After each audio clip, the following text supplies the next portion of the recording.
Am I wrong for not wanting my wife's best friend to be the first person we tell about our pregnancy? My wife and I have been married over 5 years. We just recently found out that we are pregnant after trying, and we are discussing who we are going to tell and when during the pregnancy. My wife insisted that she had to tell her best friend soon. Let's call her best friend Sarah. Sarah and I are on fine terms currently, but it wasn't always this way. When my wife and I first began to date, Sarah caused us many issues that I'm surprised my wife and I's relationship lasted through. Essentially, Sarah was afraid of losing her best friend. My wife and Sarah were connected at the hip all throughout college and even after college for many years. They were so close that multiple people in my wife's family even assumed that my wife was a lesbian with Sarah and had not come out yet. My wife's straight as I am a male. Again, this has caused many issues. Sarah has never also been in a relationship over 30 years old and therefore cannot empathize with how they work, let alone marriage. Sarah also sometimes has a drinking problem, which causes drama and problems, again, at countless times throughout my relationship with my wife. A few years ago, Sarah and I patched things up and even became quite close from time to time. However, problems still come up on a semi-regular basis that she creates, whether they are big or small. Most recently, she falsely accused me of some stuff and then brought my wife into the situation when she had nothing to do with it. Again, this created a rift between Sarah and I. Sarah has also verbally expressed that she does not want us to have children because it will forever change her relationship with my wife. Oh, what? She says she would be happy for us and want my wife and I to do what we want to do and what will make us happy, but that is not something that Sarah personally wants. Because of this, I know she will not be happy when we tell her, like we are hoping everyone is. Why does someone feel entitled to their opinion about your pregnancy? What? That is crazy! Today, after all of this history, which is hard to encompass in one small post, I just don't believe that she should be the first person we tell. I think that whoever we tell first should be someone who honors and respects our marriage and loves both of us and will be ecstatic for us. I personally feel like the first person we tell should be someone special and that Sarah does not deserve this privilege. Unfortunately, both sets of parents are out of the question to be the first due to distance issues. If your parents are not local, you call them. You call them over the phone, you FaceTime, you WhatsApp, you Viber, whatever you gotta do, and you surprise them that way. Why does it have to be in person? Also, your wife may not be lesbian, but Sarah might be. We don't know. Maybe she got feelings for your wife. And she feels like maybe she can get her to leave you, but if you guys have a kid together, you'll forever be tied to her, and she doesn't want that, you know? Or am I jumping 2 steps ahead? Am I wrong for telling my sister she was being very obvious when trying to hide her pregnancy? My sister Amber is currently 3 months pregnant with twins. She's already begun to develop a bump. Right now, she's only told myself, our parents, and our brothers, as well as giving myself and our brother permission to tell our spouses. We've all agreed to keep it a secret until she's ready. The issue is she's become very obvious about it, to the point where she's doing nearly comical things to hide it when we're around family. Picture the stuff people do in sitcoms when the characters aren't pregnant but the actor is. Covering her stomach with her purse, holding her older daughter in front of the bump, wearing much baggier clothes when she's typically the type to wear things that show off her figure. Amber has always been pretty fit as she's a gym rat. The bump itself doesn't even look extra fat or anything, just a very pronounced baby bump. If she ever has to move something from her stomach, she's very quick to hide it. So obviously, many have caught on, but for the most part, we're good sports. No one ever directly asked, but would make hints. I never entertained them. We all gathered on Sunday for a family dinner. Amber was holding her 2-year-old for a bit when the little ones wanted to go play. Amber then tried to cover herself with a blanket. My cousin 30 said, "All right, Amber, cut the dramatics. We all know." A few instantly reprimanded my cousin. Amber turned bright red. She refused to say anything in the moment, though later quietly confirmed to our aunt, telling her to spread it around. Amber is now very upset. I agree our cousin was obnoxious and shouldn't have said anything. I've tried to be supportive and comforting. However, Amber kept saying, "I don't know how they figured it out." I finally said, "Sweetie, you really weren't trying hard. I respect why you wanted to wait, but by this point it was quite obvious." She got mad and tried to insist it wasn't obvious. I said it absolutely was, and she didn't help matters by acting like she was in a sitcom. I stressed that our cousin was wrong, but she wasn't as stealthy as she thought.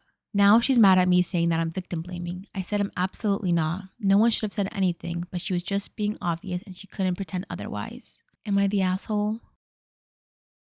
Am I the asshole for secretly eating takeout food my pregnant wife cannot eat because she has gestational diabetes? My wife, 34 female, and I, 35 male, have been married for 10 years and have been together for 15. She is 7 months pregnant and has gestational diabetes, which has been very hard on her, and by extension, very hard on me too, and our relationship. Her doctor has strictly recommended she follows a strict diet, and that means no sugar or high-calorie foods, such as Alfredo sauce or pizza. and the likes. Naturally, she has been very, very upset because she has cravings, but there's no way she can indulge. She has gotten sick of the alternatives suggested to her and would start sobbing sometimes when we go outside because she will see all of these food places only to realize she cannot eat what she wants. I feel for her. I really do. Our relationship started to break down a little when she started taking her anger out at me. My offense? Ordering the things I like to eat, such as cookies, cheese, frozen snacks. We get groceries delivered to us, by the way. She was extremely mad at me for being able to enjoy eating these things and made me feel guilty for eating stuff she craves. My breaking point was one time she angry cried over the fact I brought home a box of donuts I received from office on my birthday. I was sick of her behavior and the constant policing of my food intake in our home that I, in no uncertain terms, made it very clear that she cannot punish me for a health problem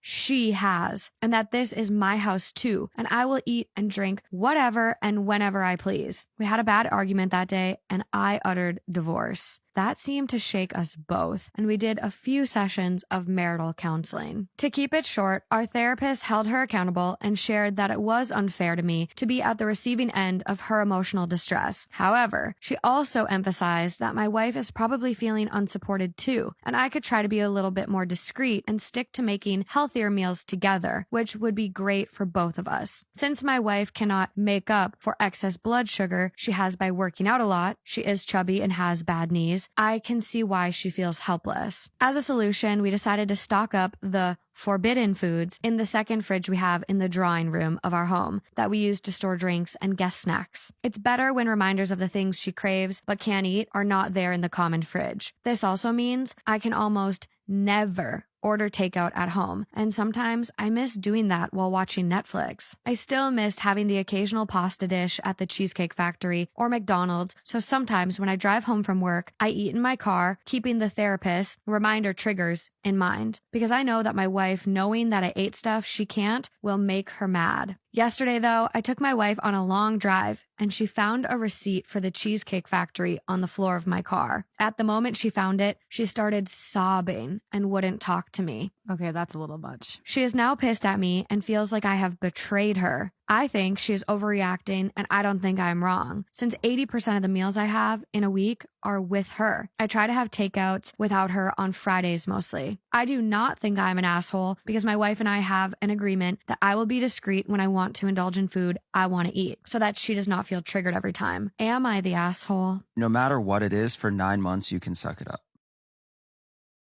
Sometimes haters in the comments are like, oh my god, who hurt you? I will tell you who hurt me. When I was in the first grade, I met this girl named Abigail on the first day of school, and she said, we should be friends. I thought, sure, that's not weird. We're 6. And then I went home that day and I was like, school is easy. Making friends is easy. Then she low-key started to love bomb me, which even as a 6-year-old, I was like, this is a little bit weird.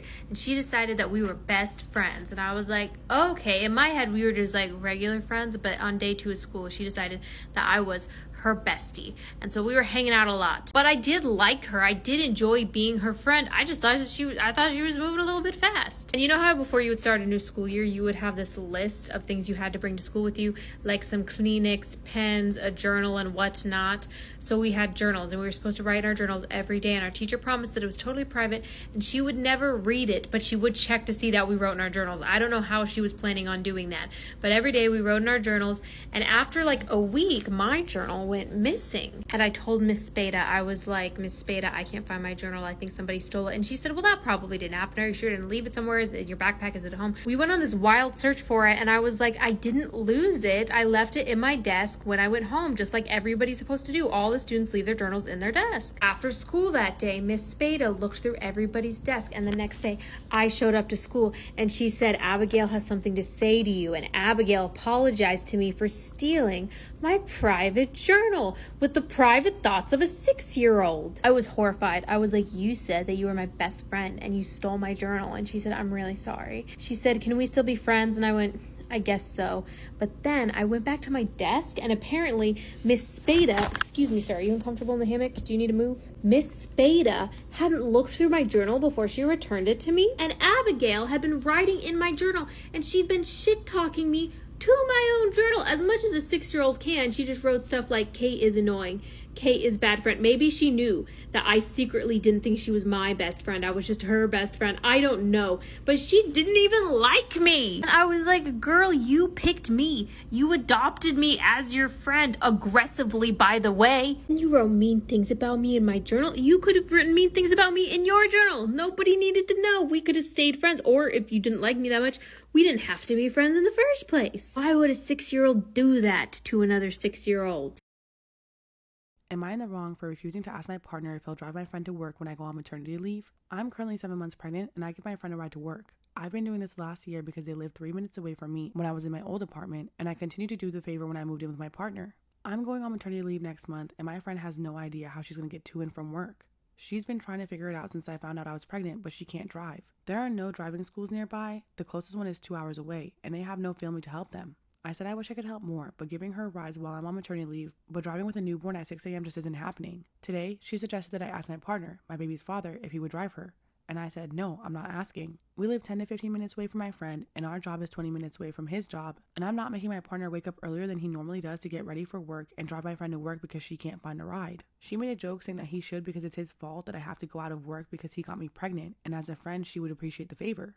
I said I wish we could help, but I'm not asking him. She's upset with me because I won't even ask. But I already know my partner. He'll say yes because he has people-pleaser tendencies, so I'm making the decision for him. Then she brought up how she wouldn't have taken the job that I helped her get if she knew that we wouldn't be able to carpool anymore. She figured it out when I couldn't give her rides due to illness or appointments. But now I feel like she's trying to guilt trip me and keeps insisting I just ask and won't drop it.